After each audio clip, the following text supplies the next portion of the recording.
Dalam nama Bapa dan Putra dan Roh Kudus.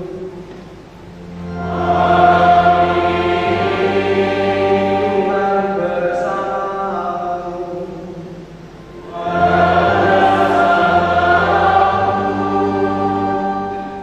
Selamat pagi, Ibu, Bapak, saudara-saudara yang terkasih, yang kelihatan dan tak kelihatan di lemari berkah dalem. Hari ini hari Minggu panggilan. Setahun sekali pada hari Minggu gereja mendoakan panggilan-panggilan, baik panggilan menjadi imam, buder, suster, tarekat, awam maupun juga calon-calon panggilan. Terima kasih untuk doa Anda sekalian. Juga setiap bulan sekali, yaitu Sabtu Imam, itu Sabtu sesudah Jumat pertama dalam bulan, bukan Sabtu pertama dalam bulan, tetapi Sabtu sesudah Jumat pertama dalam bulan, itu menjadi Sabtu Imam. Maka terima kasih untuk doa Anda sekalian. Tidak ada acara khusus terkait dengan panggilan ini, tetapi saya percaya bahwa Bapak Ibu dengan caranya masing-masing untuk panggilan, lebih-lebih keuskupan dan paroki. Ada beberapa calon imam dari paroki kita, mari kita dukung. Ada yang mendukung lewat doa, perhatian, bahkan ada yang mengulurkan dana untuk membantu. Itu terima kasih banyak. Maka mari kita bersyukur atas hari Minggu panggilan ini. Tuhan memberkati kami. Inilah Injil suci menurut Yohanes. Dimuliakanlah Tuhan. Pada suatu hari, Yesus berkata kepada orang-orang Farisi, "Domba-dombaku mendengarkan suaraku. Aku mengenal mereka dan mereka mengikut aku. Aku memberikan hidup yang kekal kepada mereka, dan mereka pasti tidak akan binasa sampai selama-lamanya, dan seorang pun tidak akan merebut mereka dari tanganku. Bapakku yang memberikan mereka kepadaku lebih besar daripada siapapun, dan seorang pun tidak dapat merebut mereka dari tangan Bapa. Aku dan Bapa adalah satu." Demikianlah sabda Tuhan. Terpujilah Kristus.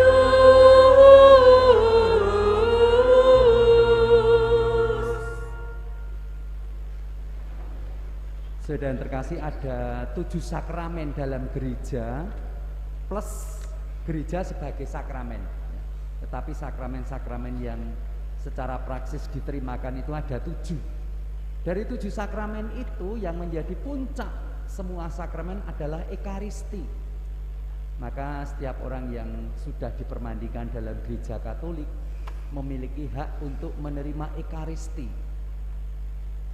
Saya ingin menghubungkan antara hari ini dengan ke-7 sakramen dan bagaimana keluarga-keluarga juga mendukung untuk itu.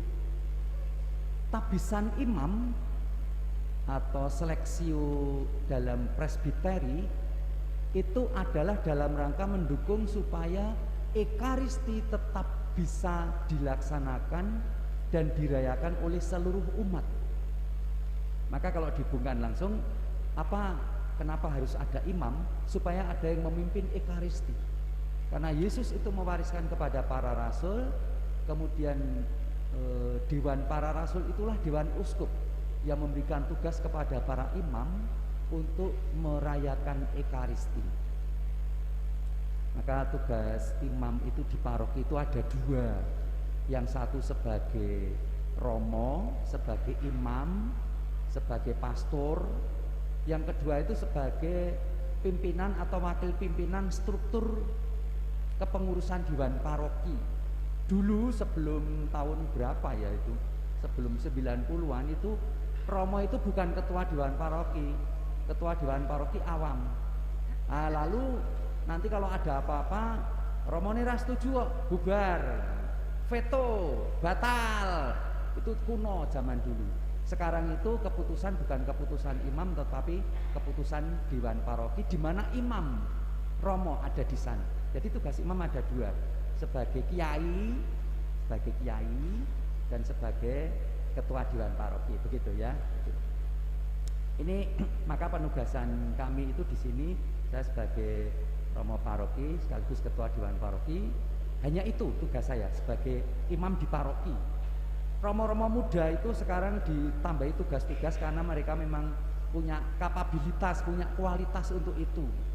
Romo Hanto itu sebagai imam dan sebagai wakil satu Dewan Paroki, tetapi juga masih ada dua tugas. Nah, aku konandangi raiso sing iso Romo Hanto itu ya, sebagai anggota tim persaudaraan Unio Keuskupan Agung Semarang, dan yang kedua sebagai ketua rayon Timur Selatan Timsel. Jadi paroki-paroki Kebukepan Semarang yang ada di Timur Selatan baik MSF SJPR itu dikomandani ya, itu Romo Hanto. Maka dalam hal rayon saya hormat ya, pejabat gitu, hormat pada pejabat itu.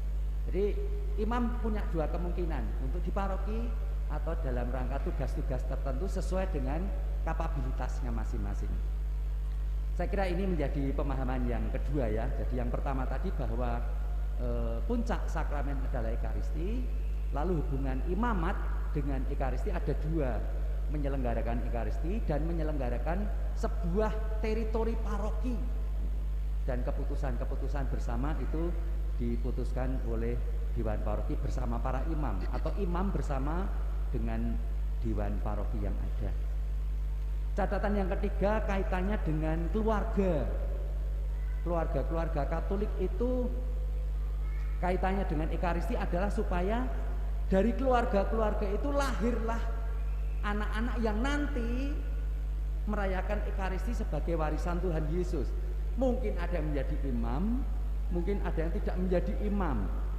Yang tidak menjadi imam merayakan bersama-sama, yang menjadi imam memimpin Ekaristi. Maka terima kasih kepada keluarga-keluarga yang mendukung panggilan ini dengan tiga bentuk.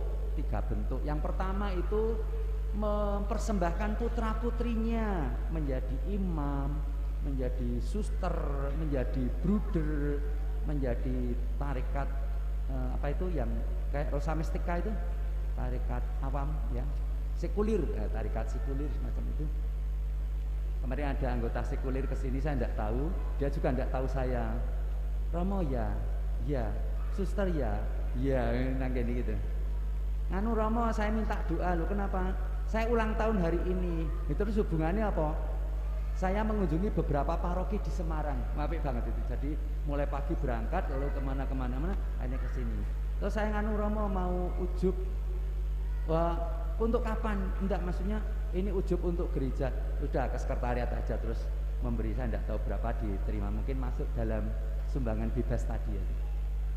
Salah satu bentuk syukur bahwa keluarga juga mempersembahkan putra-putrinya menjadi imam, bruder, suster. Maka terima kasih untuk itu. Model dukungan yang kedua adalah dengan mendoakan secara rutin. Saya agak kaget, kolekte Sabtu Imam pada Sabtu kemarin itu lebih banyak dari Jumat pertama. Biasanya Jumat pertama lebih banyak dari Sabtu Imam ya. Mudah-mudahan ini menjadi gerakan, bukan kolektenya tapi gerakan mendoakan. Setiap Sabtu Imam berdoa bagi para imam paroki, imam yang Anda kenal atau anggota keluarga, atau juga imam yang dulu pernah berkarya dan membutuhkan doa-doa. Ini yang kedua. Jadi yang pertama memberikan putra-putrinya sebagai persembahan menjadi imam, bruder, suster. Yang kedua mendoakan secara khusus hari Minggu panggilan, Sabtu Imam. Ya sesasi pisan tangi gasik ya, 5:30 nang gereja ku ming butuh ndongake. Syukur-syukur yang punya putra-putri di seminari atau wong anake nang seminari kok nang gereja wae wegah ya ta. Ya maaf itu. Saya melihat beberapa yang orang tuanya anaknya di seminari nang gereja memang siji loro wae to. Liyane iki mungkin nganu ndonga karo Gusti mugi anak kula ya, tapi ya mungkin karena kesibukan. Mohon maaf. Yang ketiga itu dengan tidak mempersembahkan putra-putrinya, tetap juga mendoakan, tetapi mendukung dengan dana. Dulu waktu saya di seminari itu masih ada bantuan dari luar negeri untuk para imam, atau ada bopo asuh. Biasanya frater itu dikenalkan satu orang Landa ya, dikenalkan satu orang Landa, lalu menjadi bopo asuh yang setiap bulan memberikan sekian dolar atau sekian rupiah untuk khusus untuk imam itu. Atau di Indonesia sendiri juga ada. Maaf, tanpa mengurangi rasa hormat, itu Mas Bimo itu punya ibu, tapi sudah tahun 70-an. Mas Bimo punya ibu, lalu Mas Bimo tidak menjadi imam, lalu ada satu imam di Keuskupan Agung Semarang ini diangkat menjadi anak, macam anak asuh ya, menjadi orang tua asuhnya, ibunya Mas Bimo itu. Lalu suatu saat imam itu memutuskan diri untuk keluar, tidak melanjutkan sebagai imam. Lalu pamit ke ibunya Mas Bimo itu. Rasah mlebu omahku. Kula ajeng pamit, wis ngerti. Wah, kuwi ngangkat tanah rikala rikalane isih dadi rama tak hormati. Saiki ora dadi rama, dudu anakku meneh. Wah, le galak pol itu. Mas Bimo tuh cerita, aduh Romo, mami saya itu menolak itu. Sekarang teman imam itu sekarang tinggal di Bandung ya. Dan saya tidak tahu relasinya bagaimana. Tapi itu mungkin kecewa. Tapi sesudah itu mungkin ya diundang dijajak ke barang ya mbok menawa iso ya. Tapi pada waktu emosi itu mengatakan, aku kok nadane kaya wong wis menyengkiling itu.